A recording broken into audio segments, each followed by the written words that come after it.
Another day, another basketball stories na naman ang pagkikwentuhan natin. At ngayon nga, yung balitang trade ni Miles Bridges sa Los Angeles Lakers. At ang balitang pagkuha na ng Golden State Warriors kay Daniel Gafford. Ayon nga sa pinakahuling inilabas na balita ngayong araw, pumayag na nga ang front office ng Los Angeles Lakers sa idea na tuluyang paggawa na ng trade sa lalong madaling panahon. Sa katunayan, base nga sa ibinulgar ng isang NBA insider, bukas pa rin nga daw ang pintuan ng Lakers para i-trade si Rui Hachimura at Jared Vanderbilt sa kupunan ng Brooklyn Nets upang makuha ang matagal na nilang target na si Miles Bridges na available pa rin nga sa trade market dahil sa sunod-sunod na pagkatalo muli ng Charlotte Hornets. May ilang mga miyembro nga ng front office ng Lakers ang gustong-gusto ang potensyal at ang galaw ni Bridges sa loob ng court.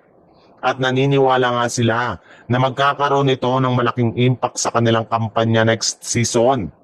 Babagay rin naman nga daw ang laruan nito kasama sina LeBron James, Austin Reeves at Luka Doncic bilang kanilang pinakabagong starting power forward na tutulong kay Ayton sa kanilang front court. Sa ibang balita naman, pumayag na nga ang Golden State Warriors sa idea na tuluyang paggawa na ng trade sa lalong madaling panahon. Sa katunayan, base nga sa ibinulgar ng isang NBA insider, bukas pa rin nga daw ang pintuan ng Warriors para i-trade si Kuminga sa kupunan ng Dallas Mavericks upang makuha ang matagal na nilang target na si Daniel Gafford na available pa rin naman nga sa trade market.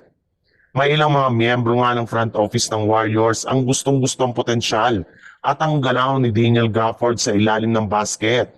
At naniniwala nga sila na magkakaroon ito ng malaking impact sa kanilang kampanya next season.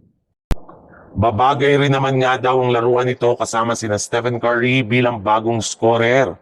Sobra rin naman nga daw itong mapagkakatiwalaan pagdating sa pagtatala ng puntos at paggagawa nga nila kung sakasakali mang i-offer nila sa Dallas Mavericks sina Jonathan Kuminga at Brandon Podziemski.